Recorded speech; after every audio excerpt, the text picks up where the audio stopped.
Bonjour à tous, c'est Ben. Avant de passer à la suite de notre série Initiation à l'astrophotographie avec le prochain niveau, le niveau 5, je me suis dit que ce serait intéressant de vous proposer une vidéo un peu moins formelle que d'habitude, en vous proposant quelques conseils utiles avant que vous vous lanciez dans l'astrophotographie. Ces conseils seront basés sur mon expérience de la pratique de l'astrophotographie. Bon, je vous rassure, je ne vais pas vous raconter ma vie, mais j'ai fait tellement d'erreurs qu'à mon avis, ça peut être utile aux débutants, ne serait-ce que pour éviter qu'ils les reproduisent. Je vais donc vous raconter mon cheminement dans la pratique de l'astrophotographie et essayer de pointer les erreurs à éviter. C'est parti!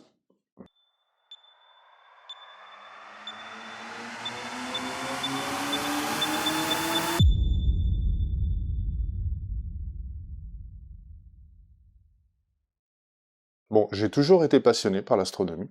Déjà tout gamin, je regardais souvent les étoiles l'été avec mes parents ou ma famille, mais j'ai jamais eu d'instrument.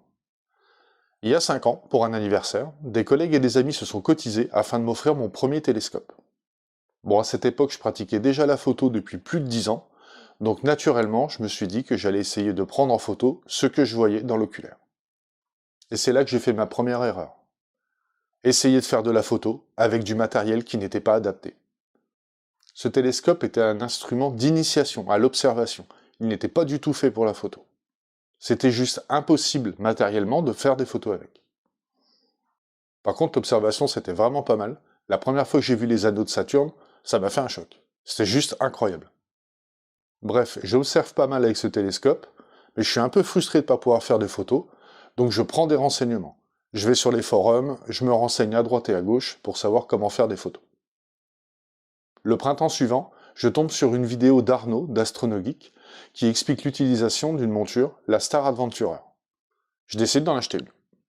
Je passe l'été qui suit à faire des voies lactées, avec des résultats, disons, peu encourageants, du moins pour moi.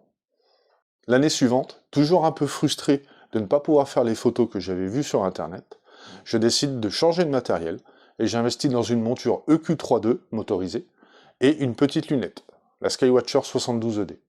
Et ça, c'est ma deuxième erreur. Au lieu de persévérer et d'essayer de maîtriser la Star Adventurer, je change de matériel pour quelque chose d'encore plus encombrant et un poil plus compliqué. J'accumule les photos et j'obtiens mes premiers résultats significatifs, mais toujours insuffisants à mon goût. À peine 3 mois plus tard, je réitère la deuxième erreur et je change encore de matériel. J'investis dans une grosse monture, la Skywatcher EQ6R Pro, et un télescope de type Newton, un 200 000. J'utilise les deux setups de front et je continue à progresser. À ce moment-là, je fais ma troisième erreur. Je veux tout faire. Du grand champ, des petites galaxies, des nébuleuses, du planétaire. Je continue à progresser, mais toujours trop lentement à mon goût. Et je fais ma quatrième erreur. Je rajoute de la complexité sans maîtriser ce que j'obtiens déjà. Je passe à l'autoguidage, je m'achète une caméra astro dédiée, j'utilise des filtres restrictifs. Encore un an se passe, et là je décide de m'inscrire dans un club d'astronomie. Ce sera ma cinquième erreur. Pas de m'inscrire dans un club, mais de pas y avoir pensé avant. J'y ai trouvé pas mal d'aides, de conseils, et enfin je peux partager ma passion. Je continue à investir, les résultats honnêtement suivent, ça devient quand même pas mal, mais par contre le matos est devenu un monstre. Trop compliqué à installer, trop compliqué à piloter. Dès qu'il y a une erreur, je ne sais même pas d'où ça provient tellement j'ai de matériel. L'hiver qui suit, honnêtement, j'ai la flemme, la météo ne m'aide pas, mais surtout j'ai pas le courage de sortir tout ce matériel. L'année dernière, lassé de trimballer tout ce matériel, trop encombrant, trop compliqué, je décide de tout revendre pour financer une monture AM3 et d'autres projets. Et enfin cette année, je m'y remets tout doucement, en grande partie grâce à la création de cette chaîne. La conclusion de cette histoire, c'est que j'ai mis 4 ans et plusieurs milliers d'euros afin de réaliser ce dont j'avais envie de prendre en photo et ce dont j'avais besoin comme matériel. À savoir, une monture légère, transportable, facile à installer. Et que mes cibles préférées, c'était plutôt les grandes nébuleuses et qu'une bonne partie du matériel que j'avais possédé n'était pas fait pour cet usage. Du coup, je pense que je suis un peu dans la même situation qu'un débutant, c'est-à-dire que je repars de la base, et donc que je vais pouvoir vous donner des conseils et vous accompagner au fur et à mesure de votre progression. Et donc voici mes conseils pour débuter. Le premier, avant de vous lancer dans l'aventure, ça va être de vous renseigner.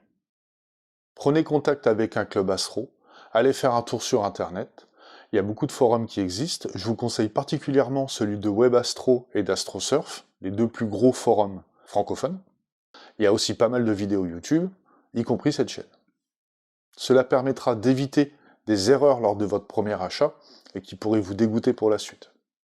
Si vous êtes ici, vous devez en être à peu près à ce niveau-là. Mon conseil suivant sera déjà de faire un état des lieux de ce que vous possédez. Il y a peu de chances que vous vous soyez levé un matin en vous disant que vous voulez faire de l'astrophoto. Par exemple, si vous êtes photographe, vous avez certainement tout ce qu'il faut. Appareil photo, objectif, trépied. Il vous manque pas grand-chose. Vous êtes également peut-être déjà astronome.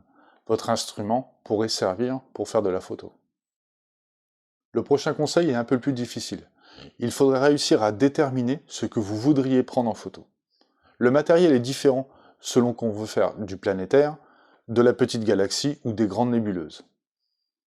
Allez faire un tour sur par exemple Astrobin, qui référence des milliers d'astrophotos et qui vous permettra peut-être d'identifier ce qui vous intéresse le plus. Pour ma part, au fur et à mesure de ma pratique, je me suis rendu compte que c'était surtout les grandes nébuleuses qui m'intéressaient. Bon, faire des grandes nébuleuses avec un 200 000, c'était pas terrible. Mon conseil suivant serait de privilégier l'achat d'occasion autant que possible. Si vous vous trompez de matériel, vous pourrez quasiment revendre sans perte. L'occasion facilite le changement de matos et les astrophotographes adorent changer de matériel. Et si vous accrochez pas à la pratique de l'astrophotographie, la perte d'argent sera minime. Par contre, pensez bien à toutes les précautions d'usage lorsqu'on achète quelque chose d'occasion. Vérifiez le matériel, faites attention aux arnaques, je vous apprends rien. En revanche, si vous êtes réfractaire à l'occasion, moi je vous conseille de vous orienter vers des boutiques spécialisées. La plupart des vendeurs, on va dire généralistes, ne savent même pas de quoi ils parlent. C'est le meilleur moyen d'acheter le mauvais matériel ou quelque chose qui n'est pas compatible. Ou qui ne vous conviendra pas d'ailleurs. Si vous savez ce que vous achetez, pas de problème. Par contre, si vous êtes débutant, orientez-vous vers des vendeurs qui savent de quoi ils parlent. Et je vais en profiter ici pour vous conseiller la boutique Loisirs Plaisir. C'est une boutique située du côté de Bordeaux et qui bien sûr vend en ligne. La plupart de mon matériel provenait ou provient de chez eux et la qualité du service est impeccable. La seule fois où j'ai eu un problème avec un instrument, j'ai eu quelqu'un tout de suite au téléphone qui m'a immédiatement proposé un échange. Vraiment, si vous cherchez une boutique sérieuse avec du personnel qui connaît son sujet et qui pourra vous conseiller, vous pouvez y aller les yeux fermés. Ce qui me permet d'embrayer sur le prochain conseil. Ne mésestimez pas votre budget, dans un sens comme dans l'autre.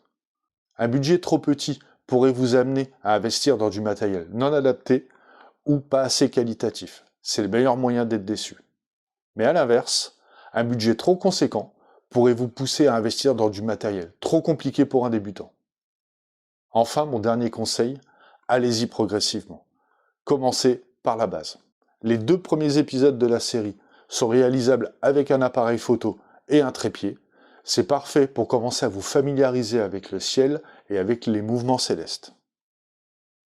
À mon sens, le couple idéal pour débuter, c'est un appareil photo sur une Star Adventurer.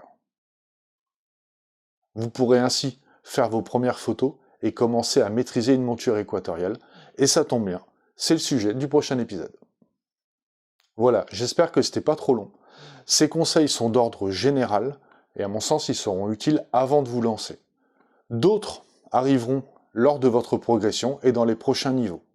En attendant, on se retrouve bientôt pour le niveau 5, la monture équatoriale. Et en attendant, bonne fête et bon ciel à tous.